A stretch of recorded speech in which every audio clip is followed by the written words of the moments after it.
ఇక్కడ కశ్మీర్లో జరిగే సత్సంగానికి విశేష ప్రాధాన్యత ఉంది. ఇది దేశానికి తలమానికమైన ప్రదేశము. ఇక్కడ నుంచే ఈశ్వరుని యొక్క మూడవ నేత్రము తెరుచుకోనుంది. భారతదేశానికి ఇది ప్రధానమైన స్థానము. ఈ స్థానం నుంచి విశ్వం యొక్క కళ్యాణం జరిగేది ఉంది. ఈశ్వరుడు తన యొక్క విశ్వ పరివర్తన సేవను ఒకరే చేయరు, తన అనుచరులు ముఖ్యులు అయిన 108 మంది రత్నాల ద్వారా చేస్తారు. వారంతా కూడా దేశంలోని వివిధ ప్రాంతాల్లో వివిధ సేవలకు నిమిత్తమై ఉన్నారు.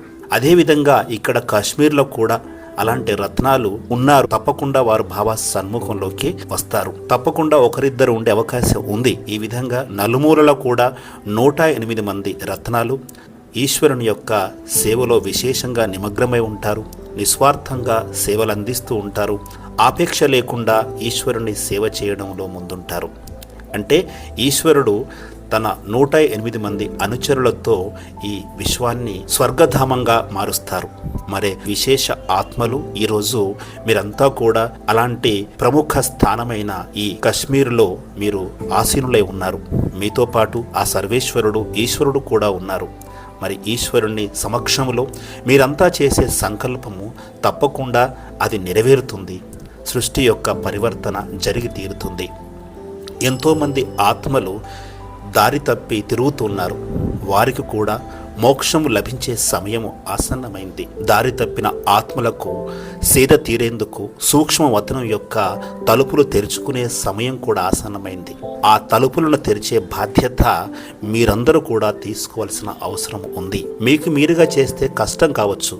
ఈశ్వరుణ్ణి మధ్యలో ఉంచుకొని వారి శక్తి సామర్థ్యాల సహాయంతో మీరు సూక్ష్మవతనం యొక్క తలుపులు తెరవండి. ఇక్కడి నుంచి విశ్వ కళ్యాణం జరిగేది ఉంది.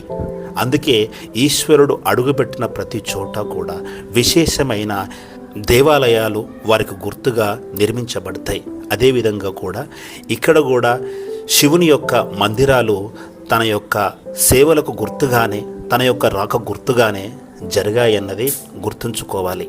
ఈశ్వరుని యొక్క ప్రత్యక్షత ఇక్కడి నుండి జరగనుంది. ఎందుకంటే ఇది భారతదేశానికి చాలా ముఖ్యమైన ప్రదేశము. ఇప్పుడు ఆరంభమైన సేవ మునుముందు కూడా కొనసాగుతూ ఉండాలి. ప్రతిరోజు ఓంకార ధ్వనిని చేస్తూ ఉండాలి. తద్వారా ఆత్మలందరికీ ఒక మార్గదర్శనం లభిస్తుంది. ఈశ్వరుడు కూడా ఇక నుండి ఇక్కడ దాగి ఉన్న విశేష ఆత్మలని తమ శక్తి చేత దగ్గరికి పిలుచుకుంటారు. వారిని జాగృతులు చేస్తారు. ఇప్పుడు మీ సమక్షంలో పరమేశ్వరుడు లేరు అని భావించకూడదు. పరమేశ్వరుడు మీ చెంతే ఉన్నారు. మన పక్కనే విరాజమానులై మనలందరినీ చూస్తున్నారు. మన మాటల్ని వింటున్నారు. ఈశ్వరుణ్ణి పిలిచినప్పుడు ఆయన రాకపోవడం అంటూ జరగదు. తప్పకుండా పిలిచినప్పుడు ఆయన అక్కడ ప్రత్యక్షంగా హాజరవుతారు. మన సమస్యల్ని పరిష్కరిస్తారు. సమస్యల్లో కొట్టుమిట్టాడుతూ ఇబ్బంది పడాల్సిన అవసరం ఎప్పటికీ లేదు. మీకేదైనా చిక్కు సమస్యలు ఉంటే ఒంటరిగా కూర్చొని ఈశ్వరుని స్మృతిలో ఓంకారనాదం చేయండి. తప్పకుండా మీకు చక్కటి సులభమైన పరిష్కారాన్ని వారు చూపించగలుగుతారు. ఈశ్వరుడు మన చెంత ఉండగా సమస్యలనేటివి వచ్చినా అవి తొలగిపోతాయి. కాబట్టి ఇక్కడ నుండి జరిగే సేవ ప్రతి ఒక్కరూ బాధ్యతతో ముందుకు తీసుకువెళ్లాల్సిన అవసరము ఉంది. చేసే ప్రతి సంకల్పం కూడా త్వరలోనే పూర్తయ్యే సమయం కూడా ఆసన్నమైంది. చివరికి ఈశ్వరుడు ఏ చోటుకైతే రావాలని అనుకున్నారో అక్కడికి కూడా అడుగు పెట్టేశారు. సృష్టి యొక్క పరివర్తన యొక్క సమయం సమీపతలోకి వచ్చేసింది. ఈ సృష్టి పరివర్తనలో ధర్మపితలు కూడా వారి సహకారాన్ని తమ వంతుగా అందించారు. అయితే ఈశ్వరుని కర్తవ్యమే పూర్తిగా భిన్నమైంది. వారు మాత్రమే ఈ సృష్టిని పూర్తిగా పరివర్తన చేయగలుగుతారు. సేవలో ముందుకు వెళ్ళండి. 108 అనుచరుల్లో ఒకరిగా అవ్వడానికి ప్రయత్నం చేయండి. మేము అవుతామా కామా, మేము కాలేమేము అని మీరు నిరాశపడవద్దు. 108 రత్నాల్లో ఒకరిగా అవడానికి మీ వంతుగా మీరు ప్రయత్నించండి.